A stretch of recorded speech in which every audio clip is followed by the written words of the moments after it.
महादेव जी की अनसुनी कथा। तपस्या का वरदान।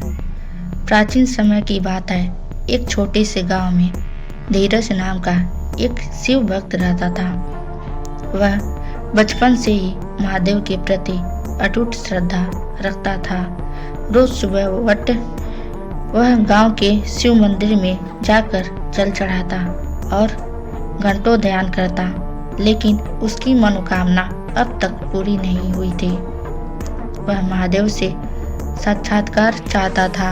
एक दिन उसने संकल्प लिया कि जब तक महादेव स्वयं उसे दर्शन नहीं देंगे, वह अपनी तपस्या नहीं छोड़ेगा। वह गांव छोड़कर एक घने जंगल में चला गया और वहां कठोर तपस्या करने लगा। धीरज ने अपना भोजन और जल तक त्याग दिया। दिन रात ओम नमः शिवाय का जाप करते हुए उसने अपनी आत्मा को शिवमय कर लिया। महादेव ने उसकी तपस्या देखी और उसे परखने का निश्चय किया। वे एक वृद्ध साधु के रूप में प्रकट हुए और बोले, वत्स, यह कठिन तपस्या क्यों कर रहे हो? जीवन का असली सुख भक्ति से नहीं, संसार में रहकर कर्तव्य निभाने से मिलता है। लेकिन धीरज रस से मस नहीं हुआ।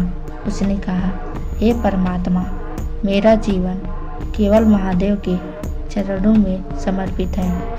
यदि मेरी भक्ति स्वीकार नहीं करते तो मैं यह जीवन व्यर्थ है। महादेव मुस्कुराए और अचानक जंगल में आग लगा दी, पर धीरज अपनी साधना से नहीं हटा।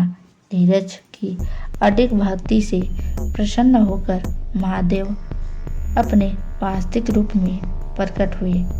उनके माथे पर तीसरी आंख चमक रही थी, गले में नाग लिपटा था और जटा से गंगा प्रभावित हो रही थी। वे बोले, वत्स, तुमने अपनी भक्ति से प्रसन्न कर दिया। मांगो, क्या वरदान चाहते हो?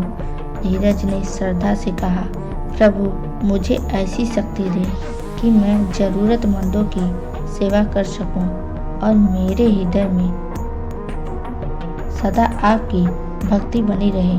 महादेव जी ने उसे आशीर्वाद दिया और कहा, आज से तुम्हारा नाम युगों तक अमर रहेगा।